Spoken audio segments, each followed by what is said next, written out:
Welcome to On the Wrist. Today we're sitting with Justin Eterovich of Blacklist Brands. He's the founder, designer, and as far as I know, the one-man show behind the 5 different watch brands and accessory brand, and has a pretty impressive story. So I wanted to take a chance to sit down with him and find out more. So Justin, I don't know if you want to give everyone a little background as to who you are and where you've got. Yeah, absolutely. Okay, so it started back in, I think I started back in 2013. I was still in college, and I was in a marketing class, and our teacher brought up Kickstarter. I said, "Oh, that's pretty cool. I'm going to look into that." And so I started looking into that. I saw that a lot of the watch projects on Kickstarter were popular. I said, that's pretty cool. At the same time, my friends and my friend group, we were all getting into watch collecting, right? And so we didn't have a lot of money, we were just broke college kids. And I said, oh, well, I really like this one watch. And, oh, I want to, I want to get a nice watch, right? For going out or whatever, right? Just, a little something nice. And so I had a budget. It was around $350, $400. And I was looking and I couldn't really find what I wanted. And, long story short is I ended up just designing it and having it made. Nice. But that's kind of how everything started and evolved from that one point was finding out about Kickstarter and just wanting to start my own watch brand. Yeah, and it looked like that Kickstarter was pretty successful. You hit at least one of your stretch goals and released the meteorite dials too, right? So that was actually the second Kickstarter. Ah, So there was one even before that. This was back in 2015. So I've done two successful Kickstarters to start the brands, and now at this point we don't do them. But yeah. nice. So Blacklist, the watch brand came first. What was the next? Because there's 5 brands, right? There's Archon, Harbinger, Blacklist, Aquenero, and the Rothwell accessories, right? Right. Yep, that's correct. Yeah, so Blacklist came first, and that's the original brand, and then the other three watch brands specifically were just so Blacklist is a very automotive inspired brand, and so it's to deviate from that would be not really on brand. And so while my creative energy was being very constrained to just one style, and so when Blacklist started to become a little more successful, I started to just say, hey, what would it take to launch another one? And I did, and so that's kind of how the sequence of events went. We started with Blacklist, and then the other three were all done staggered about 3 or so months apart. But they were all received very well, and very pleased with the success of all of them. Well, that's pretty impressive that you launched 3 different brands in consecutively 3-month period. That's very impressive. It's a lot of Thank R&D you. work Well, there. it was a lot of work. There, I say they were launched in one after every 3 months, but there was years of work before that, right? So it's not like I just designed a watch and then boom, 6 months later we had the brand. No, it was years in the making. These brands were kind of on deck ever since end of 2015, 2016, and then I believe we launched the first one in 2018. So there was a pretty big chunk of time in between where it was just strategy. Okay. And so how many people is Blacklist Brands? Is it a one-man show? Do you have a big team of folks now? So right now, I don't employ anyone in my office. Um, I work with a lot of independent contractors that each do specific things for us. For example, we have a team that does, the web, all the web development and the web design, and then a team, that does, that works on technical aspects of the drawings and all those related things. Um, but yeah, basically Blacklist right now, the watch brands is a one man show, with the help of 10 to 15 different people. But yeah. Okay. But these are all, these are all your design, right? You are the creative force behind, the look and feel of all these brands. Oh, absolutely. Yeah, I designed every single piece that gets released through Blacklist has been designed by me, and I can show you. There has been lots of revisions. I go through probably close to 25 plus revisions for each model. Um, so yeah, nothing is produced quickly. It takes forever to do a design. If someone says they designed a watch in a month, I don't know that I believe them because how long it takes me. But yeah, everything is done by me. What I do is what I do is I tell a design team what I want, Mhm. and they will do some of the harder grunt work of creating the components in Illustrator or mocking things up, and then so I don't have to spend all day on Illustrator. I'll have that's one of my teams. They'll do that, and then I'll come in when it's close, and then make the minor adjustments myself, and until it's how I envisioned it. So the first one, was that the Streetmatic Quartz watch? No, so the first one ever, I did two models, a Renegade and a Phantom. Hmm. And these were 48 millimeter, Ooh. big, chunky, Yeah. big watches. And that was the first Kickstarter. And heavy with both of them had carbon fiber dials, which was what I was really after at the time. Really into, I'm a big car guy, so I was really into that. And yeah. Nice. Well, so when we first started talking about doing this interview, Blacklist brand had just released a new product, but I just wanted to check. I saw on the Harbinger website it looked like a new release as well. Is that the most recent, the Expedition, I think? Yes, I actually have. It's funny that you mentioned that because you're looking at the.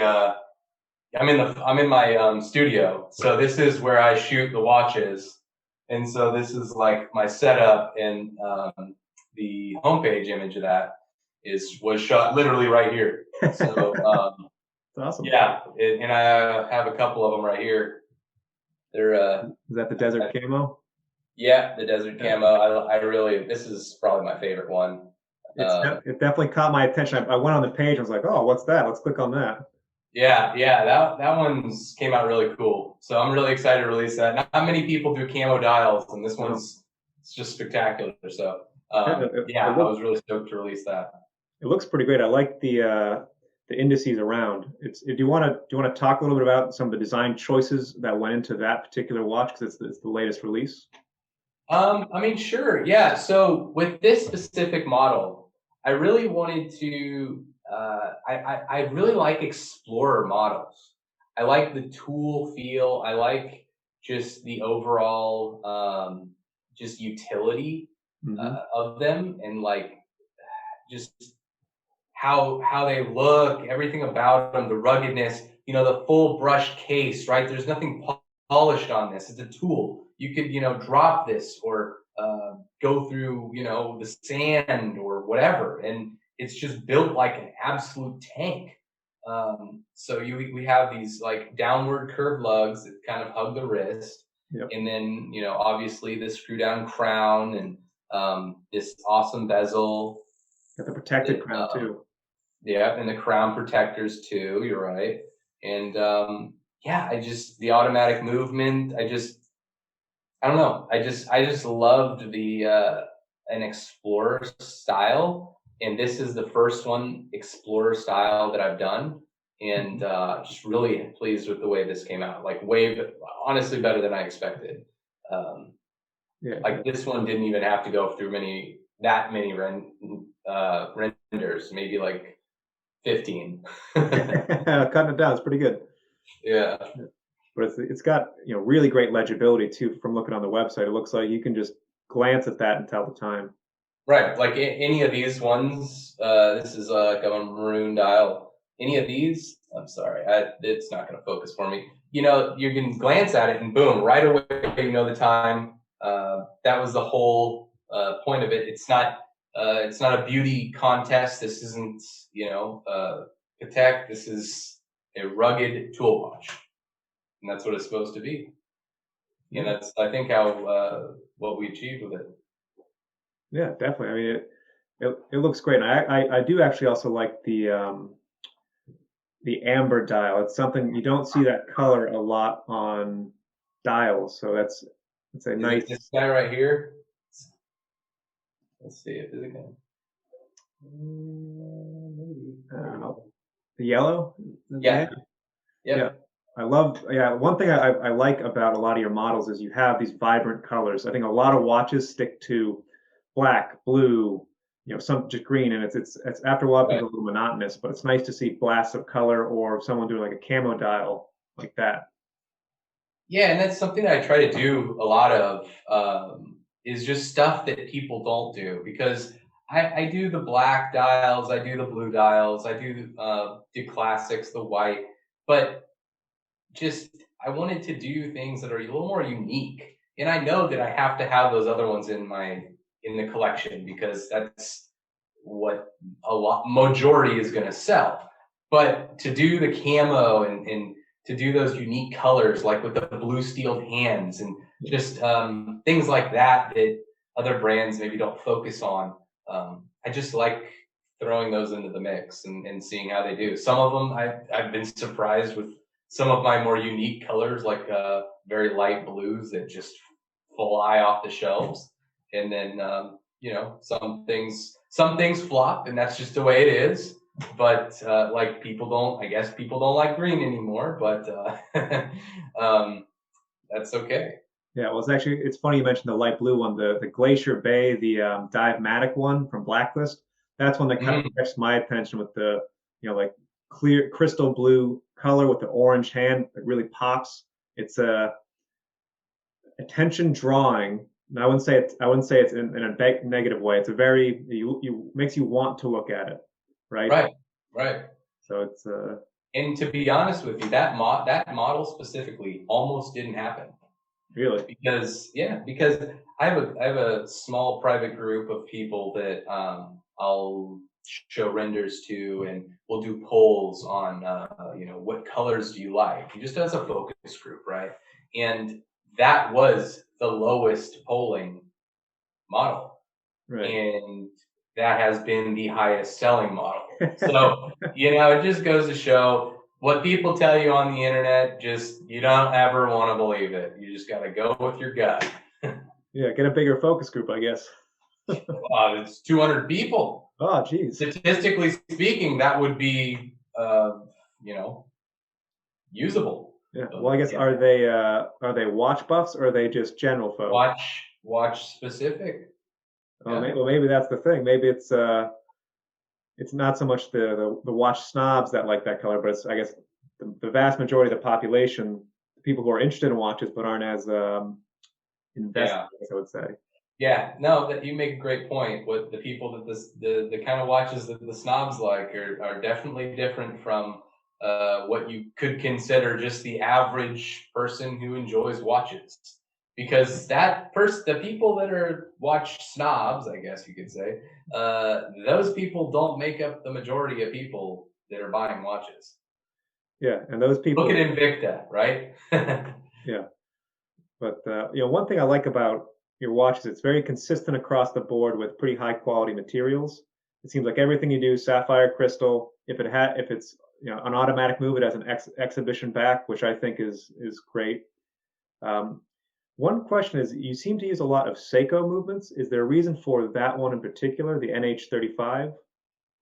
So we've used, gosh, I don't even know how many. I couldn't even tell you how many models I've done. It's Yeah. like it's like maybe 20 yet. I don't know, but we've used Miyota, we've used Seiko. It's it just a lot of it boils down to cost and for the project and what will fit, what will look good. Um, I don't really have a big preference over one over the other. Um, I think that the NH35 is a great movement. There's nothing wrong with that movement. It's awesome for what it is.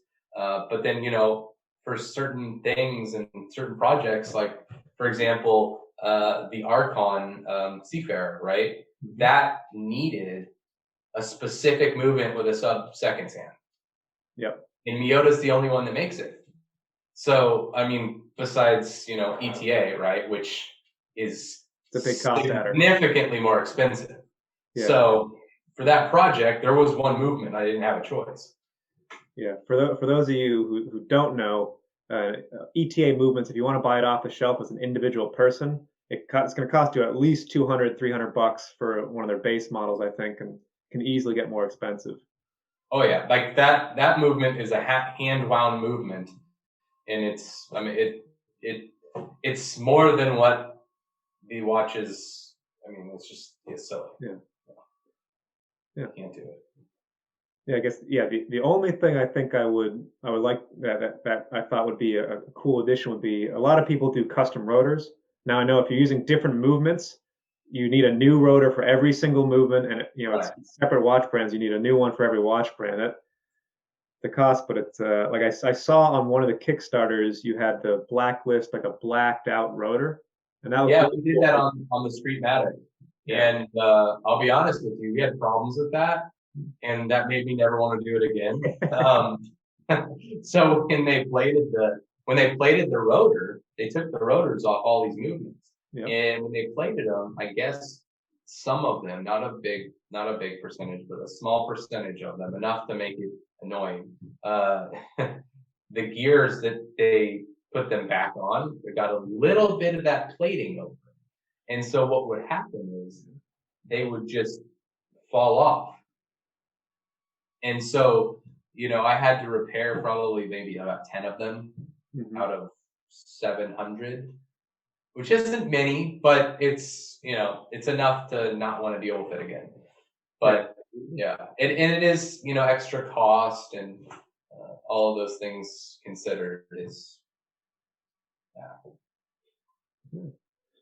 Well, I guess aside from the latest release you have, is there like one particular project that stands out as you really enjoyed how it came out and the end product, one specific watch? It's a good question. So I love meteorite dials. I love all the meteorite models. So I'll take those out of the equation because it's an unfair advantage in my opinion. But I will say that I have been a fan of power reserves on mechanical watches from the time that I knew that they existed. And so probably some of my favorite models are the two that I made with power reserves. I just love the way it just makes sense, right? If you have something that needs to be wound, you want to know when you need to wind it. I have a lot of watches, so I don't wear the same one every day. So it's like, if I have a power reserve, I know, hey, I should probably wear that one today. Yeah, no, it's funny you mentioned that because that's one of the things that I really enjoyed about, I think it's the Harbinger, looking on your website with that Yes. like half moon sort of power reserve. Looks I got awesome. that right here.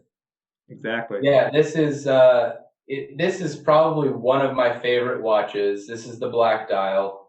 I just love this model. The black one came out so great. Yeah, I really love that one. I had talked about perhaps doing another run of them some special editions, maybe some different dials, but we'll see how that goes. We'll see. Yeah, well, one thing I enjoy is that it's not just like I love Power Reserve. That's actually one of the first, what I would consider expensive watch that I thought, I'm really splurging on this was a Seiko Presage Cocktail Time with the Power Reserve indicator, and it took like weeks to find a model in my price range that had a Power Reserve indicator. So I have a soft spot for them always. I think it's a very practical application. Oh, 100%. I in particular, I really love the new Archon Power Reserve that I released. I think that one's just super cool. It has that, linear power reserve that is just, I don't know. It came out really well. It came out better than I expected. Another one of those that came out just unbelievably cool. That's what I'm wearing right now. So, yeah. Yeah, it's good to see, like in these brands, you're doing something a little different too. Like you're trying those, different looking power supply indicators. It's nice to see that uniqueness out of the brands. Yeah, it's actually funny because when I had proposed this design, I said, hey, this is what I want to do. I know that so with the power reserve on that movement, it's centralized like this, right? And it's a disc, so it moves like this, right? Well, the designer who was doing the concept work with me said, this can't be done. That you can't go this way.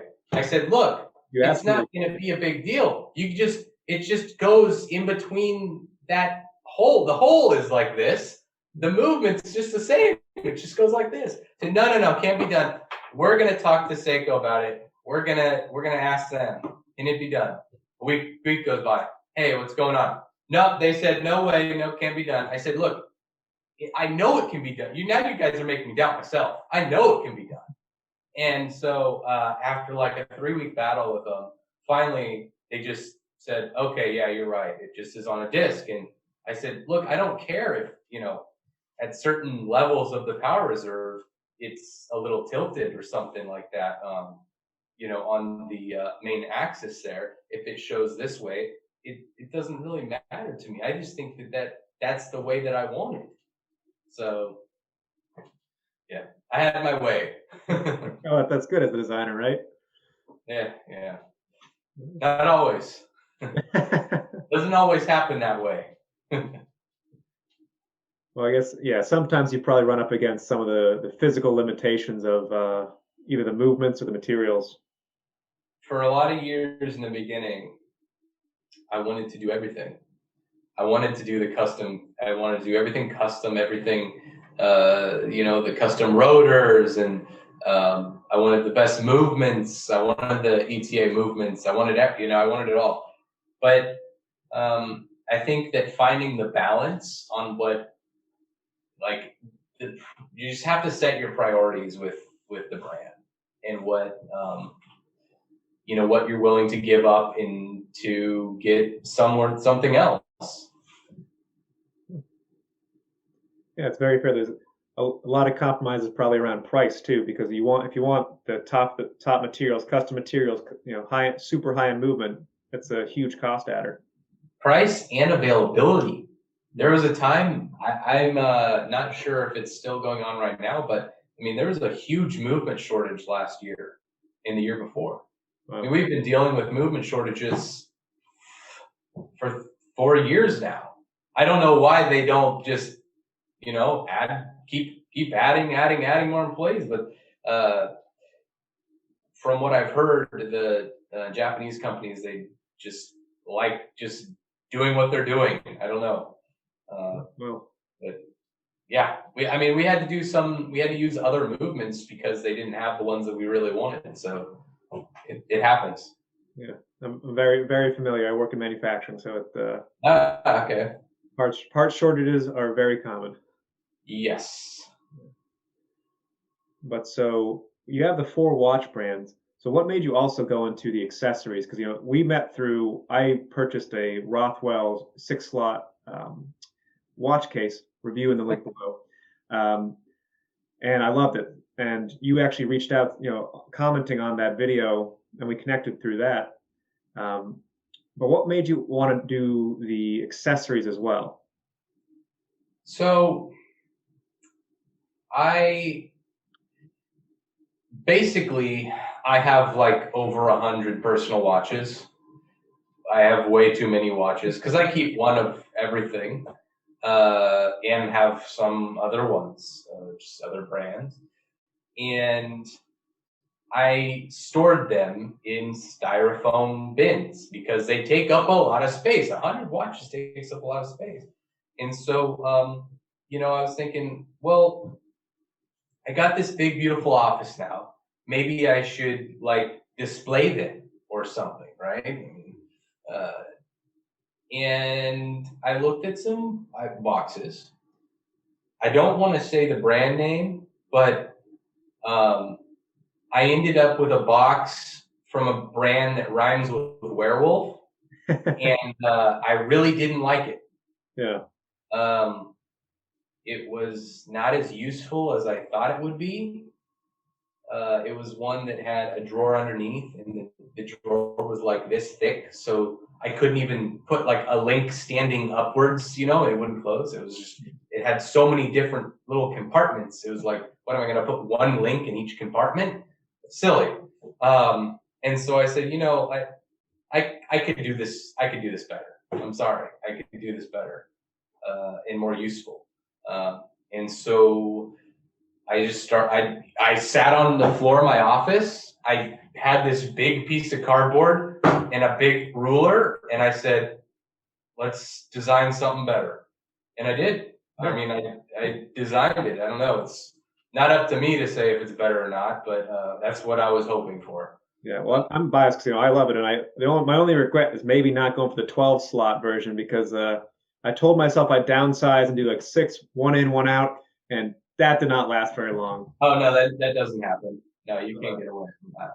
Yeah, yeah, but it's for those of you who haven't checked it out, I say watch the review because I'm ecstatic about it. It's high quality materials, and one thing that I found kind of strange, it's really hard to find a watch box with an exhibition top like that, a glass panel, so you can see your watches. That also has a drawer. Like that's the whole thing. You have to spend a couple $100s to get one with a drawer. And I like to swap out straps. That's one of my favorite things to do is get one watch and buy 4 straps for it to get a lot of versatility. Right.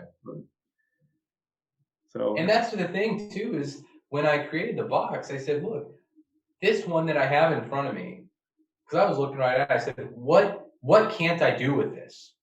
I said, well, I can't put straps in it. I could put 2 straps in there. And so I wanted to make the bottom drawer tall enough to where you could put stacks of straps. I mean, you could put 50, 100 straps in the 12 slot one if you wanted. It's definitely big enough. I easily have about 10 in the 6 slot. And Yeah. I also have a couple tools in there. I have some necklaces. Good amount of space.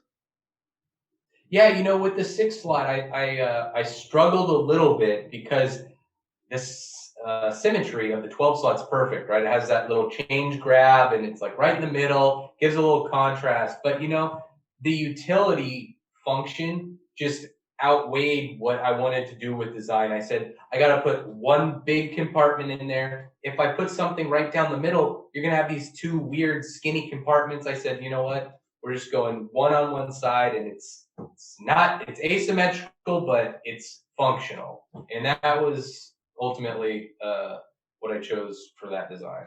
Because that was hard. I had to sleep on that a few days. I was going back and forth and scribbling things down, and man, I didn't know what to do. I actually really like the asymmetry. I think it works very well for that size, especially. Right. Yeah, right. Where do you see Blacklist in the market? What do you think your demographic is of people who your watches appeal to? I think that the Blacklist watches, the Blacklist brand specifically, appeals to just the everyday watch guy that likes watches, likes cars, doesn't really care too much about branding. He just wants a cool watch. He just, he's like, man, this carbon fiber dial's sweet. I love that. And the fact that it's automatic's cool too. But we sold a lot of those quartz bottles, and people really loved them because the design was just unique. It was kind of U-boat inspired, and that's pretty much the only company that's doing that specific design. So Yeah. No, I flipped through your website and it seems like all the quartz ones are sold out. So yeah, totally sold out.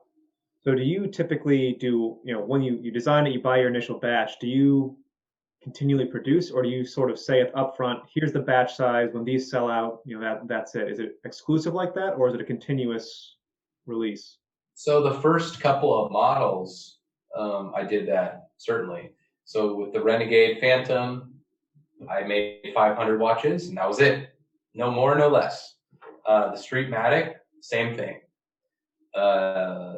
The Quartz Streetmatic, I did not limit that. I didn't feel that that needed to be a limited model. The price didn't really warrant it, and we produced a lot more of those as a much more accessible entry-level piece. And then again with the Dive-Matic, everything's serial numbered, everything numbered, and just didn't want to limit. I didn't really want to limit the potential, because at some point you have to either, if you keep doing small runs of 500, that doesn't grow your business really. So if you want to get to the next level, if you want the brands to be at the next level, you have to either produce more or just not worry about the limited edition stuff. And at this point, I want to start doing. I'm not against limited editions, but I think that having a solid collection base is more important than just every single model being limited. For us, there are certain other brands that like that.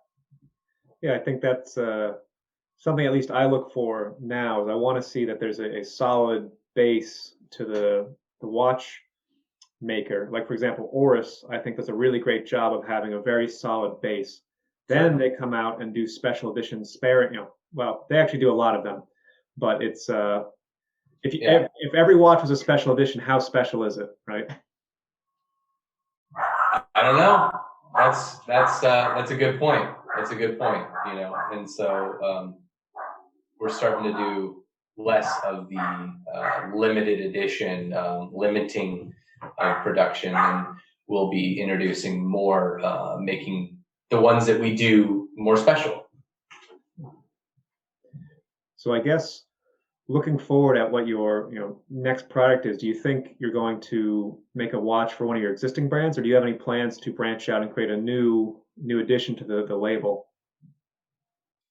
Right now, we're working on another model for Aquenero that's going to be released very shortly, and then from there, I'm satisfied with the brands that I have, and I feel that they cover my creativity. Like, if I say, wow, I saw this model and it inspired me and I'd really like to do something similar, or think that I want to do a dive watch. Well, I could do a dive watch under a number of brands. I could do it under Aquenero. I could do it under Harbinger, or not Harbinger. I mean, Blacklist or Archon.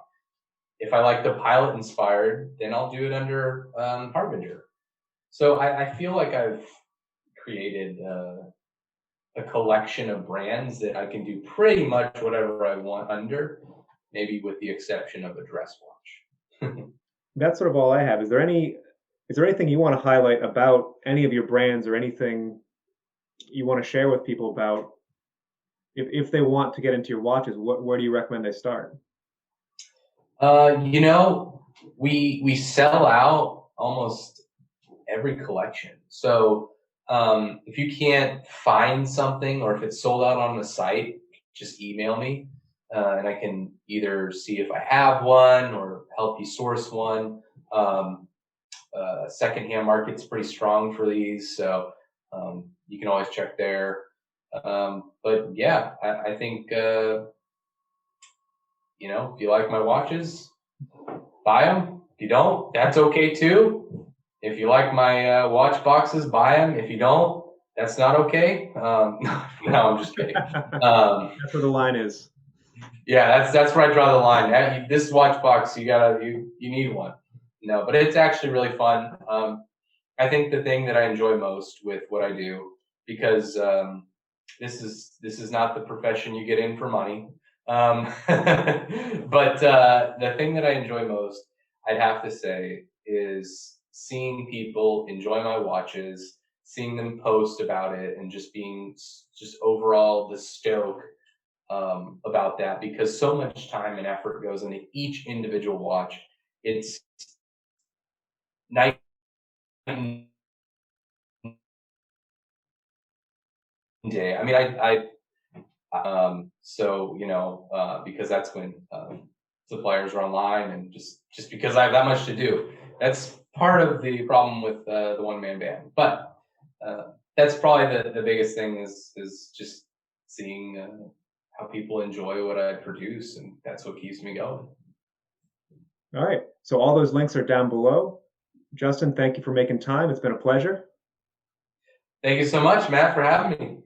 Yeah, anytime. All right. This has been On the Wrist. Thank you for watching.